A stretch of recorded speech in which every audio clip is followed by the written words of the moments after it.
Live Jive Archive with your host Frank Monday, broadcasting to you live from the Central Kingdom of the Celestial Dragon, Monday through Friday, the morning grind. Welcome, one and all, wanderers, wayfarers, wizards, and warlocks, whatever you may be, whenever you may be, and wherever you may be. Good morning, good evening, good afternoon. Thanks for subbing the channel, guys. I really appreciate that. Hit the fucking thumbs up and put your comments down in the comments box below. I really want to hear from you on these topics. So the 100-day magical challenge is all about waking up. Hey, you're back. Hi, Diane. Hi, Karen. Yo, yo, yo. What's happening? Frank Monday coming at ya. Straight out the octagon. Diane's out there. Paul's out there. Karen's out there. What a great crowd we've got out there tonight, man. It's really filling up in the ideas room. Hi, guys. So I wanted to break down the 100-day magical challenge for you guys a little bit. If you're interested in taking it, maybe you don't like magic, maybe you like religion, maybe you like prayer. You can call it the 100-day challenge. So do it any way you like. But for me, it's the Hermetic sciences, right? So what that means is Hermeticism is the teachings of Hermes Trismegistus, who was a wandering Taoist magician who brought forward the ancient mystery school teaching into the new world. And when I say the new world, I mean the world that predated Pythagoras and Anaxagoras and Socrates and Plato, Aristotle, all those guys. Those guys were the grandchildren of Hermes. So maybe I'm a little bit of a representation of Hermes in the modern world, right? Maybe you are. So receive the teaching of the Hermetic Brotherhood of Luxor, which is the Brotherhood of Light. And so what's the light? The light is the vibration made visible. And what is the vibration? The vibration is the emanation from the unseen source. And what is the unseen source? It's the highest divine energy of creation, whatever that may be for you, right? It could be the one God. A lot of folks are into that. It could be the mysterious mother of Taoism, the innumerable Tao. Is it innumerable or ineffable? Sorry. The ineffable Tao. It could be any of the other ones. Yeah. So vibration, the voice, the word created material things. So the vibration brings light. And light can coagulate into matter. Matter is a form of slowly vibrating light. So on the one end of the spectrum, there is limitless light. And on the other end of the spectrum, there is darkness within darkness. And so quit the darkness and seek the light, my brothers and sisters. You guys know the great Hermetic axioms. Now, the Freemasons are inheritors of the tradition of the Knights Templar and the Rosicrucians. So they tried to synthesize Hermes' teaching, but the fact of the matter is that with them as the poster child, they get up to, shenanigans. And so some people are dubious of Freemasons. I'm not a Freemason. I've asked for initiation into Freemasonic lodges several times, and they haven't accepted me. But I mentioned that just the other day, and so I met a Freemason on Sunday, and he's like, "What are you talking about?" He's like, "Of course we'll let you in." And so he's a Freemason here in Beijing. There's not an official lodge in Beijing, but he's the third or fourth Freemason that I've met since I've been here.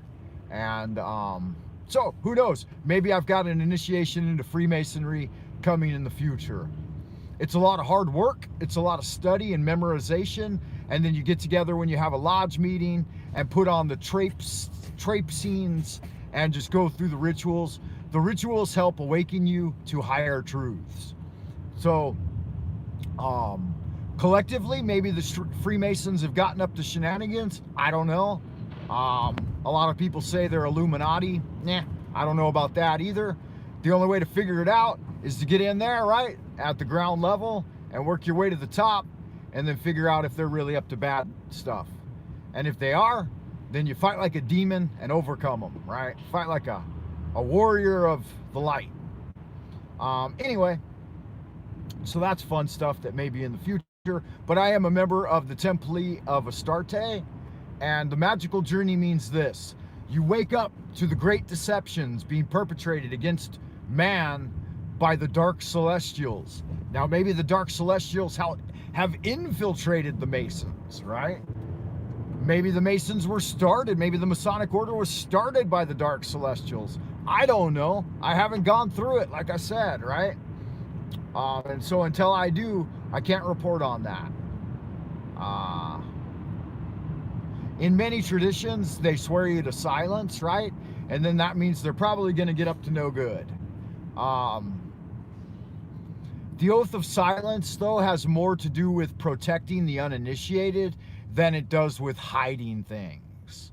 So to know magic and to practice magic can injure the uninitiated. And that's why they put those parameters out there. I know from firsthand experience as a natural born magician, if you use high-level magic, you can hurt yourself and your whole family and even your entire nation if you're, especially if you have a lot of magical power at a young age. So I got involved with it, and I ended up, making some mistakes, but it had to be done. I wasn't the type of guy that was going to listen to anyone and stop me from pursuing my path. And the more obstacles they put up in my way, the harder I struggled for attainment of self-realization. So that's what it's all about. The great work is before all things, creation of man by himself. That is to say, the complete and total conquest of your faculties and your future. And sorry that I shifted person there. It's especially the perfect emancipation of your will. So what does that mean? Your will is your firm intention to do good. So when you want to become a member of an inner order, a secret order, or any type of esoteric order, the highest commitment is, are you working towards the betterment of yourself and others? And is that your highest ideal? Is that your magnum opus? That's what communication with the Holy Guardian Angel means. It means that you reawaken your conscience. That little voice inside you that helps you distinguish between right and wrong. That little voice that's inside you as a child. That little voice of naivety. If the fool's journey means anything, getting through the dark night of the soul when you're down on your luck and you think, God, I just want to end it all. I want to stick a revolver in my mouth and pull the fucking trigger. You get through that, you come out the other side and bring back the treasure of spiritual attainment and share it with others. You share it with your family first and foremost, you share it in the community, and you never stop working on its refinement. That's what the Philosopher's Stone is. The world would deceive you. 3 great deceptions where they try to trick you out of your pristine, diamond-like treasure of your inner nature. And they want you to exchange that for what? For the subterfuge and distraction and mental agitation of society, for 30-second sound bites and 7-second TikTok videos. That shit'll never help you. What'll help you is working hard every day, praying and fasting, showing kindness and love to your family and those around you in your community, saying a good word, and educating yourself. You got to get those degrees, get a better job so you can have more money, and so that you can pay it forward in the community, and all that old happy horse shit. You guys know the routine.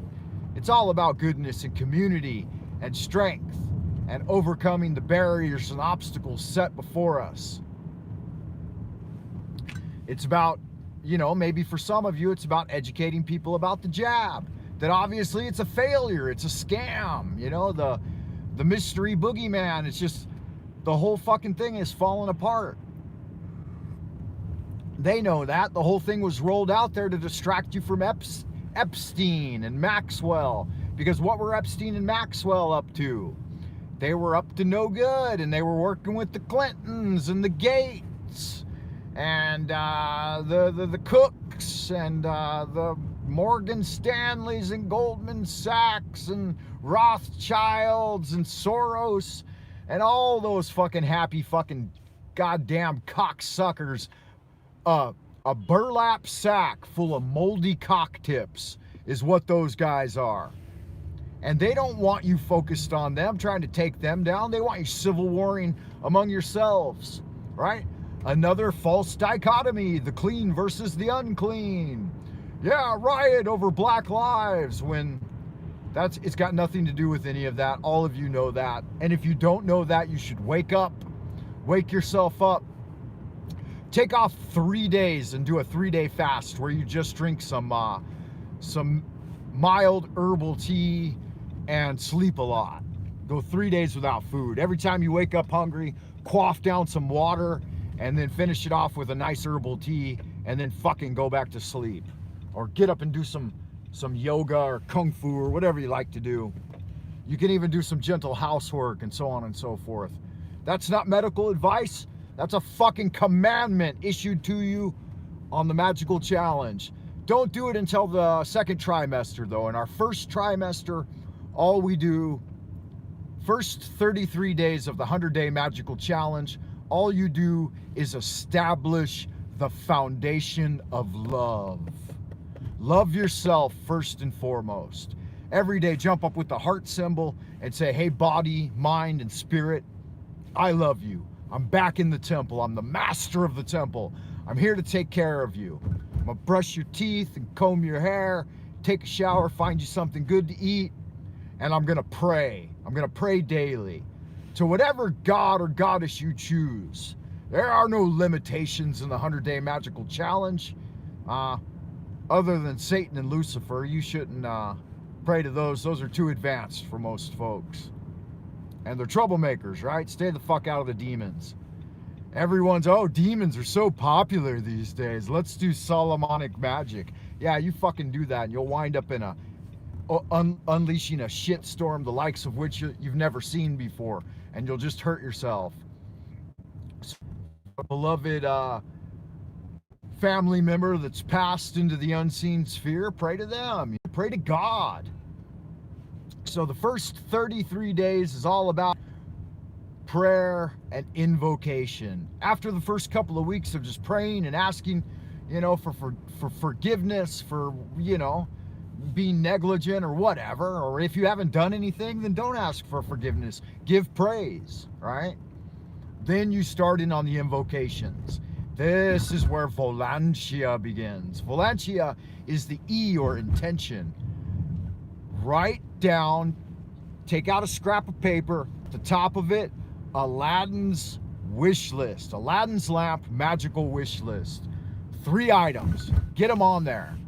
I'm in the 100-day Magical Challenge. I've been on it for a couple of weeks now. Not quite. I'm at about day 12 or 13. But already, just after having made my wish list, the one at the top of my wish list has already manifested, right? It took like 3 days or something from the time of making my magical wish list and starting my prayer and incantations. It wasn't day 3. It was like day 7. It manifested. I mean, what are you going to do? It's that fast. So number 1's chalked off the list. I bumped number 2 and 3 up the list and then add a new number 3.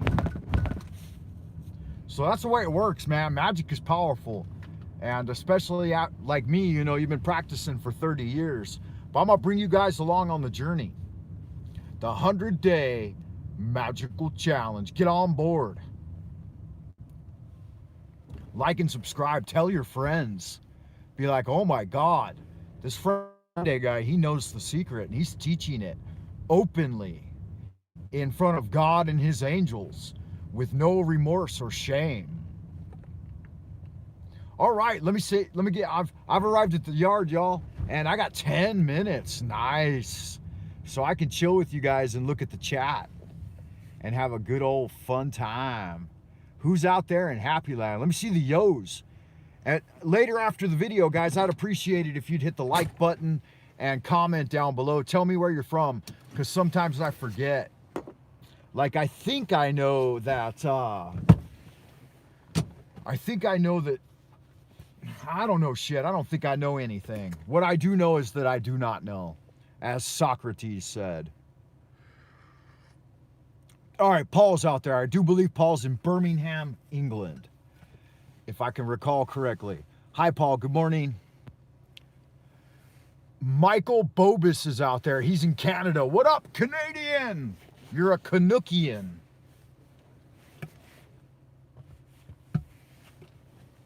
I've been to Canada, man. I've been up to the Puget Sound. I had an uncle who lived in Canada.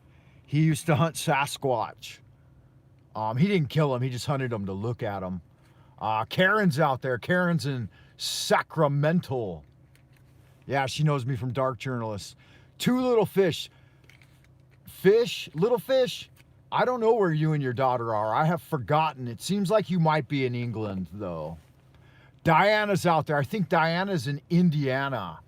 Google moderator one night erased all of my messages in chat, and I had a moderator. What the hell are you talking about, Diane? Oh, you're in Canada too, little fish? Wow, we got a lot of Canadians in here. Do you guys watch Steven Crowder, Louder with Crowder? He's the only Canadian I know.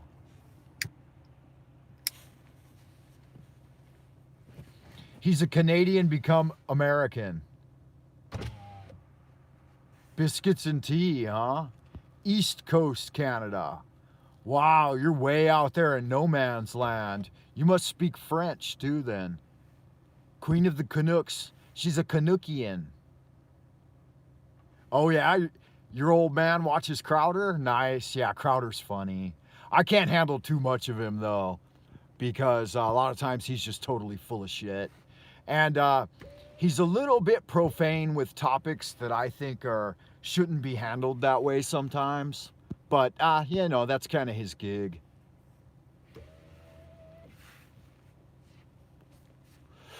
And he, you know, he takes it serious. It's his job. He's trying to sell coffee mugs and stuff, you know. Whereas I'm not trying to sell anything. I'm just having fun with y'all. If I could get up to 10,000 subs, I could monetize my channel and start, I would reboot my professional productions that I've made in the past, and then they might be monetized and might actually get views, you know? But I seriously doubt that I would work too hard on creating much new, because being a YouTuber, I mean, unless you've got support, you can't really make any money anymore. Google owns YouTube, and they have moderators you don't see in chat. They will erase your messages. Yeah, Google is an ABC company. It's, you know, it's NSA. It started out as NSA, and then, you know, the conglomerate of NSA, CIA, and DHS now, they all work together and they run the show. When that DHS, Department of Homeland Security, when they went around and did all that hiring, what they were hiring was internet analysts. So they were just hiring dudes to sit on their computers and run a certain line of distraction in people's chats and stuff, and then to tattletale on people and be like, hey, we need to close these guys down, blah, blah, blah. If you think that YouTube and Google are independent companies, then you're fucking drinking too much goddamn Kool-Aid. These things are owned by government entities and controlled by intelligence agents.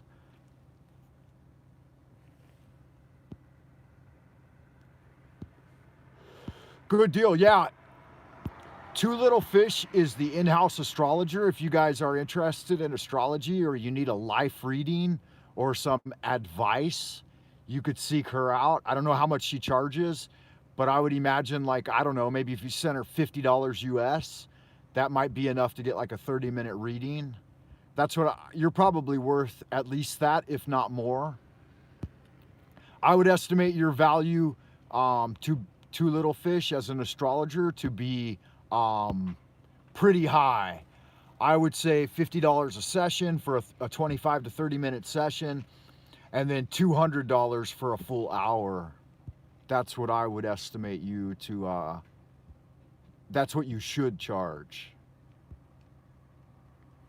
All right, Michael says, Michael Boobies. What's happening, Tits? Can I just call you Tits, Michael? Frankie, help me. I see Karen in another chat created a potion to terrorize me.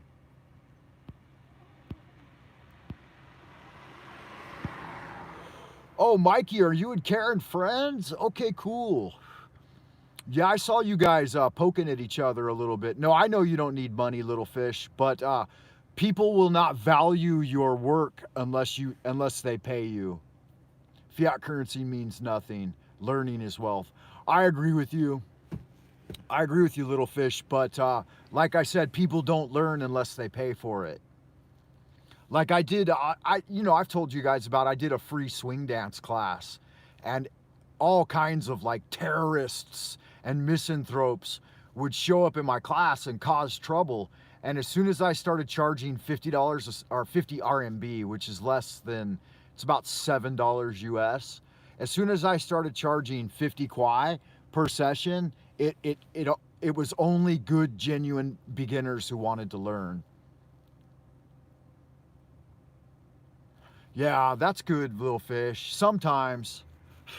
I know one's energy can attract good people, but you have to be strong with the people who come to cause trouble, because they're going to come no matter what.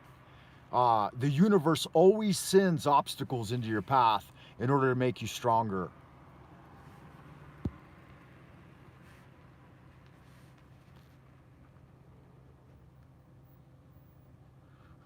So little fish, you had an Astro group with 1,000 members? Michael, if you want to stop Karen from causing you trouble, if she's doing that, then you just rebuke her in the name of the Lord, right? Say, Karen, I rebuke you in the name of the Tetragrammaton. I banish you to the 9 hells. And if she's evil, then she will be banished. But if you're the one that's evil, then the angels will, Archangel Michael will probably cut the cord between your astral body with his flaming sword, and you'll end up in a vortex, a negative entropy vortex with 3 gray aliens sucking the marrow out of your bones. So if you're a good guy, Michael, then you've got support of the Lord. But if you're a bad guy and you're just pretending to be good, then he will cut you down eventually. But no, you could thrive in the material sphere with the aid of demonic entities. It is possible to do. But you got to sacrifice a lot of children and shit and drink their blood. So shit I'm not into.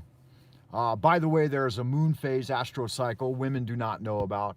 It is a special ovulation time when 98% of babies are made. Not to do with regular cycle. Crazy Karen Tulip. Yeah, we wouldn't even need abortion if there was education. You know, if folks didn't want to get pregnant, they wouldn't get pregnant. The problem is, you know, girls, biologically women, they want to get pregnant, and men biologically want to inseminate them. And so they're not taught correct sexual alchemy, right? Like women's cycles. And the man isn't taught how to hold his ejaculation. And so you get all this excess baby making that isn't necessary. You don't have to do it. I had what, let me tell you guys a real quick story. I know it's going to shock some of you probably, but I got into sexual alchemy when I was about 16 or 17, which is too young, but I did it anyway. You know, it hurts the original chi to start that young, but I started screwing everything with a pulse, and I was, what would you call a gadabout. You know, I had 5 girlfriends in high school at one time, and I was poking everything that moved. And I did that for a good 15 years until I finally got married. And I had many, many wonderful sexual encounters and relationships with women, and I was never dishonest. I said, I'm not committing to a single girl until I'm 37, and I'm gonna sow my wild oats, and if you want to have a good time, I will show you my sexual kung fu, and we'll get down to business. And I never once got a single girl pregnant because I knew about seminal retention. I did not ejaculate inside of their vaginas, and I never got any women pregnant. And I never had sexual relationships with a girl out of my league, and I never had sex with one that didn't want to have sex with me. I used my magic and my allure and my kung fu and all that good happy horse shit to integrate with the yin energy because I wanted to do it, and they wanted to do it too. And it was good fun, man. And I appreciate the opportunity that I was allowed to do that. Finally, I got married, and I didn't want to have children with my wife right away. And so we were married for 6 or 7 years before we finally decided to have a baby. And I did not have a baby in this material sphere until I was ready to do it, until I was ready to start laying down the seed, which I had retained for how long? 20 plus years. I mean, of course, I'd occasionally ejaculate either on my own or with a gal, but I never put seed in the vault until I was ready to have a kid. And I'm just going to talk brass tacks with y'all because this is an adult channel. So if people didn't want abortion, then they would just teach proper sexual education. And the man would be held responsible, and the woman would be held responsible. You can't have loose, free rearing sex and think that you're just going to create children through love, or at least lust, and then murder them. I mean, come on, grow up. Kids shouldn't be having sex anyway, number one. I don't think that people should start engaging in sexual alchemy until, for men, 20. And for girls, women, same, 20. I mean, in Taoism, they push it back even further. They say a man should never experience woman until he's 25. Otherwise, it injures your original energy and will shorten your longevity. So, I mean, that's pretty strict. 25 is pretty strict. And for women, it's 22. But I'd say 20, 21, right ever. That's when you can drink. So, yeah, I'm on board with that. If you don't want abortion, then don't get pregnant. Don't have loose sex. You shouldn't be encouraged and allowed to have loose, promiscuous sex. And men shouldn't be allowed to think that they can just go around screwing gals and ejaculating inside them and making babies and then not pay the price. You should be held accountable for your actions. I was like 25, thing makes sense. Yeah, kids might get sexualized a little earlier and enjoy themselves, but they shouldn't be taught sexual union of man and woman because that's high-level alchemy. And I was too young, but I didn't know any better. And it wasn't until I was around 18 or 19 that I really understood that I had made a mistake and I started a little too soon, but Pandora's box was open and there wasn't any closing it. Frank, are you loose? No. I've been married for 20 years now. Yeah, nearly 20 years. And I've been monogamous. So, but prior to getting married, man, woohoo! I was Kung Fu master of the bedroom. Wasn't nothing gonna stop me. If I could attract a gal, a beautiful girl with good, healthy energy, I was gonna teach her all about what Tao was and the bedroom arts. And I am happy to say that I never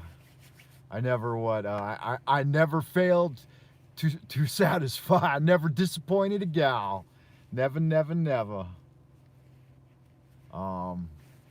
Never went homo neither. For some reason about 15 years ago or so, I started attracting all this homo attention and homoerotica, and tried to have a look at it and tried to think, should I really give homo a go? And it couldn't work. There was no way that I could violate the sacred union of Tao in that way. And I do see it as a violation and an abomination. They like to get up to that in the boys' clubs and stuff.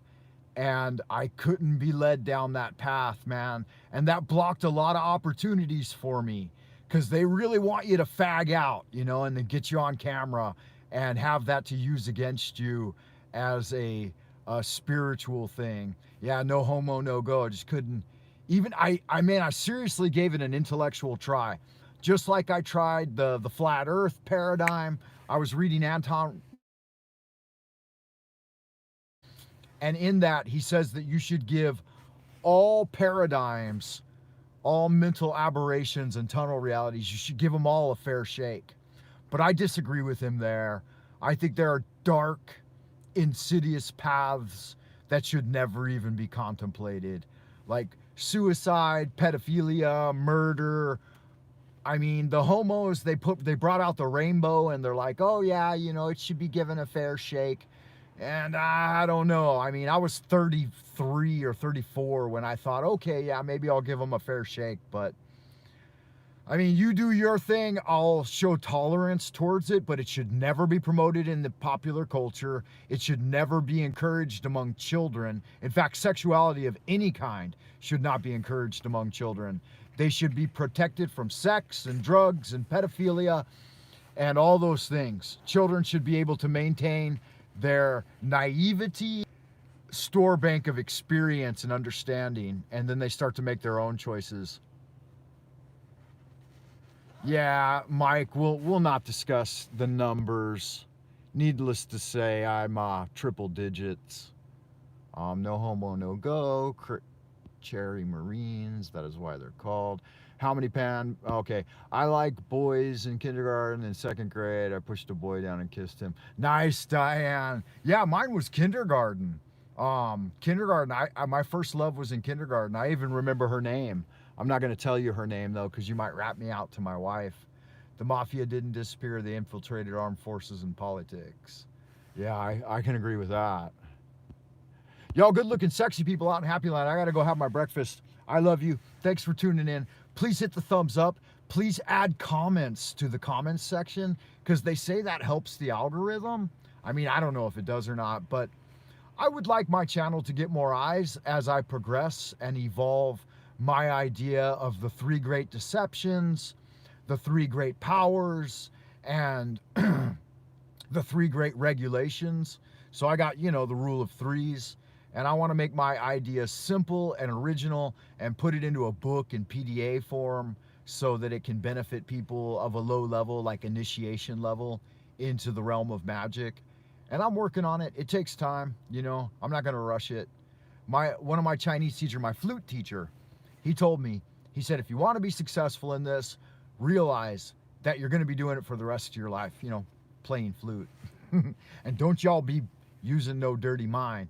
But he's like a 70-year-old man. And he said, okay, realize that you're going to commit to it. You're going to play flute for the rest of your life. And then once you've realized that, don't rush it. He would say, I encourage you by 10,000 repetitions of this phrase. Take your time. Don't let other people rush you. Don't let you rush yourself. It's a lifelong commitment. You can... it could cause respiratory problems. It can cause all kinds of qigong problems if you try to rush the learning of the flute. And he said, so take your time with it.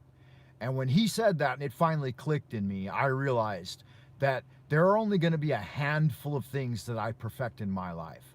Magic, kung fu, swing dance, art, playing the flute, being a good English teacher. All these other roles, they're all secondary. Right, to the pursuit of my perfection of my own faculties and future. Being a good dad rates at the top of the list. Probably number one is my commitment to my parents as their son. Number two, my commitment to my society as a productive member of the society. Number three, my commitment to my wife as a good husband. Number four, my commitment to my career as a good English teacher. And number five, my commitment to my children as a good father, and and being a good magi, a good magician, a natural magician. That's what all of that means. Refining all those areas of my life contribute to my magic ability to connect with my holy guardian angel and the Almighty, the vast and the mighty one, creator of heaven and earth, maker of all things visible and invisible, master of both the light and the darkness. He and she who was, is, and always will be. We adore thee and we invoke thee. Send your spiritual agents to guide and protect my new family out there in Happy Land, and guide and protect us, a cleansing wind to disperse all intellectual dichotomy, one of the hardest things to overcome in the material sphere. Blow away the endless human opinion, right, that just obscures the subtle truth, and make us a temple of the light, dear Lord. We ask these things in the name of the Father, the Son, the Holy Spirit, which is a feminine spirit, right?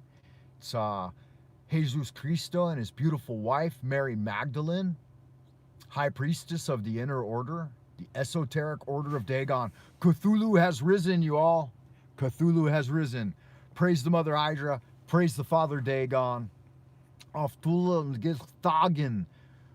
Cthulhu Relie, right? Cthulhu has risen.